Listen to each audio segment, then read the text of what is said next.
Okay, in 6.5, we are going to talk about rationalizing the denominator. So if we have things like 7 over 3, we can use some of the rules of um, radicals to say that this is the square root of 7 over the square root of 3. But we don't, in math, really like to have square roots in the denominator. And it's one of those rules that honestly is a little bit about preference when it comes to things like this. But later on, it becomes important when we're trying to solve certain types of problems. So I think understanding how to rationalize the denominator is still very important. So the idea of rationalizing a denominator is saying we don't want this radical here on bottom anymore. So the most simple and kind of ingenious way that math works is to say, well, why don't I multiply by 1 and I get to pick the number 1 that I want to multiply by. So I'm going to multiply this. I'm going to multiply this value by 1, but I'm going to pick the 1. And I'm going to let it be the denominator's value. And the reason I'm doing this will make sense in a second, but I'm getting to choose this thing here, and in order to make it 1, I have to take something and divide by itself. So this is 1, it's just a fancy one. Okay, so now I'm going to multiply straight across, because that's how you multiply fractions, straight across. 7 times 3 is 21, so they're both inside the radical. 3 and 3 is 9, which is inside the radical. But now, do you see why this is so nice? Because when I multiply a root times itself, and there's just one piece inside, I end up getting that piece back. So in other words, what's the square root of 9? It's just 3. So I have the square root of 21 over 3. So I got that inside piece back. And so this is a really ingenious step here to get the radical off of the denominator. So let's look at another example. How about the square root of 11 over 5? So once again, I need to split this into two pieces. The square root of 11 over the square root of 5. Now, I should multiply by a fancy one. What should that one be? Yeah, it should be this value over itself. That's still 1. Something divided by itself is 1. Okay, so 11 times 5, square root of 55. And as we learned in this example up here, these two are going to give me something that's a perfect square. So the square root of 5 times the square root of 5 is just 5. Now there's a middle step that I left out, right? A middle step that I left out. 5 times 5 is 25, and that middle step is the square root of 25. So I left this out.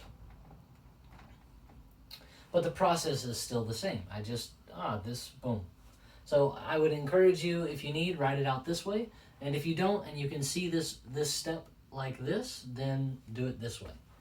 Okay, but like I said, this is a preference thing until we get to some more difficult problems. And some of those, I dropped my rag. And some of those more difficult problems are when there are two values that need to be rationalized. So maybe something like 3 over x minus square root of 7. Okay, there's two values in the denominator. So we have to follow a little bit different procedure because we have to be able to get rid of this whole thing. So, I'm sorry, not the whole thing. We still have to just get rid of this radical, but it's tied to the x. That's what I'm trying to say by the whole thing. This is tied to that. So I have to use multiplying by 1 again. So I'm going to multiply by 1. However, it's slightly different. We're going to use something called the conjugate. You know how good I am at spelling. that's supposed to be a j conjugate. Okay, and the conjugate of, say, a minus b, or a minus b square root, is the conjugate of this is a plus the square root of b. Okay, and there's many ways that you could look at this. You could even have two square roots, like the square root of a minus the square root of b, and its conjugate would be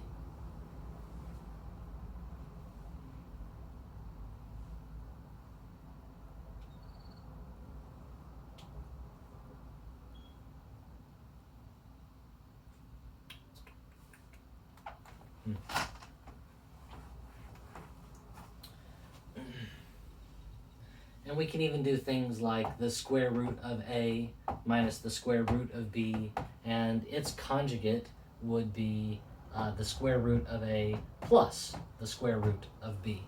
And these ideas of conjugate are really, it's really interesting where they come from. They come from that idea of a squared minus b squared equals a plus b times a minus b. So we're kind of going backward to create the a minus b, a plus b. So we're creating this thing to look like a squared minus b squared. Once again, it's another really ingenious math trick that somebody came up with a long time ago. But when I'm multiplying, I have to multiply by 1. So what I do to the bottom, I have to do to the top. Okay, so 3 times x, 3x, 3 times the square root of 7. Well, I can't put the 3 inside, so I have to say 3 square root of 7. All divided by x times x squared.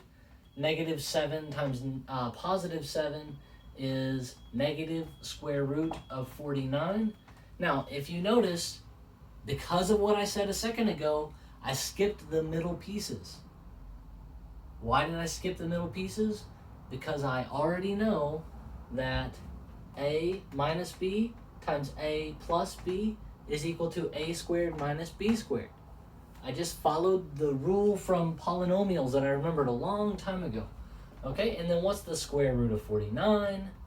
3x plus 3 square roots of 7 all over x squared minus 7.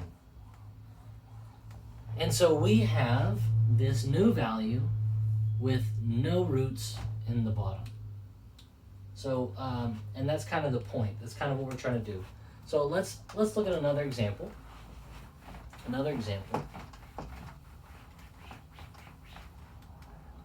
Let's see. Yeah, we'll do one with 2 pieces on the bottom this time. Let me make sure. Square root of 5 minus square root of 2. Square root of 5 minus square root of 2. Okay. So once again, anytime I'm looking at the bottom and saying, square roots, I got to get rid of that somehow on the bottom, I want to think conjugate. So I'm going to rewrite the exact same thing, but instead of minus, plus. Right? The conjugate is just this inverse sign in the center of the two. So subtraction becomes addition, but why? Because it's a minus b times a plus b, a minus b, a plus b equals a squared minus b squared. That's our goal. That's what we're trying to do. How do we create that? If we have this, we got to go to this. If I have a minus b, I got to have a plus b. A minus b, a plus b. If I have a plus b, what do I got to have? A minus b. So you can see that we're pulling this idea into this. And so what I have on bottom, I have to have on the top. And now I can do the multiplication. Now, on bottom, it's easy. On bottom, we know this. So a squared would be square root of 5 times square root of 5. Well, that's just 5. And negative b squared, so minus, well, that's 2.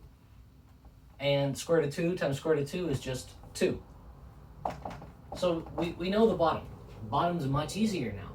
The problem is on top we have to do double distribution. Double distribution, because really this whole thing is being multiplied by that whole thing. So we have to distribute the 4. So 4 square root of 5 plus 4 square root of 2. Right? 4 times both of these, yeah? Then I have plus square root of 10. I didn't leave myself enough room today. Sorry. 4 square root of 5 plus 4 square root of 2. And then 2 and 5 is 10, so plus square root of 10. And then square root of 2 times square root of 2 is we already said is 2, so we get 2. Now, is there any piece on the top that I can put together? No, I can't put any of those pieces together because these can't be added, these can't be added, none of these have the same inside, so they can't be added. So I'm just going to rewrite this as 2 plus 4 square roots of 5 plus 4 square roots of 2 plus the square root of 10, all divided by 5 minus 2, which is 3. Okay, so the hardest part about this is remembering, hey, I have to multiply the conjugate, but it's really just remembering our basic algebra ideas of double distribution. What are these formulas that we've learned in the past? And so it's really just like, hey, stack, stack, stack, stack, stack, stack, stack, stack. And we're stacking all these things that we've learned in the past together. So if you have any questions, let me know. Email, Zoom, Thursday. Thank you.